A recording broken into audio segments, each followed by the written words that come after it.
Yes, Andre.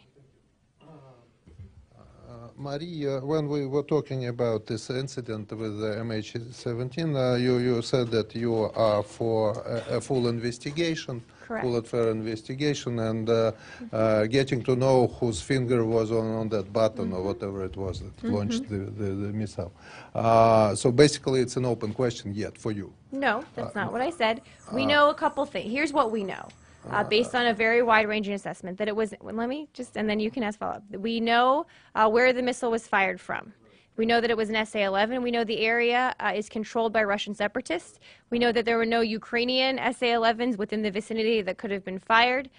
We know the trajectory, we know where it hit, and we know where it came down. We know that Russia has been supplying the separatists with weapons and training them on these weapons. Now, which one of them actually had their finger on the button? You're right, we don't know that. We don't. But we know where the missile was fired from. We know who fired it, who controls that, generally speaking, and who controls that territory, who's been funding and arming and training these folks. My original question was about prejudging, because on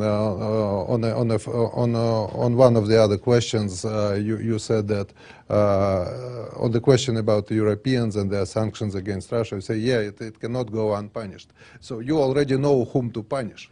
Which is prejudging. Well, no, we know who's been supporting these separatists for months. We know that these separatists would not be in eastern Ukraine able to do this without the direct backing of President Putin and the Russian government. They wouldn't even be there without the Russian government support. They wouldn't have weaponry without the Russian government support. Forgetting about this specific incident, they today again have been bragging about more Ukrainian fighter jets they've brought down. So we will do a full investigation into MH17, but these separatists would not be there without the support of the Russian government. I don't think you are right about that. I could tell you in response that without the government, Ukrainian government planes flying over Ukrainian cities and bombing Ukrainian peaceful civilians, there would be no need for the civilians to defend themselves. That's not what's happening here. It is what's happening, and everybody knows that's what's happening. Well, but we can agree to disagree yeah, I know. On this. But we have a preponderance of evidence on our side the question, the question that I wanted to ask about this was,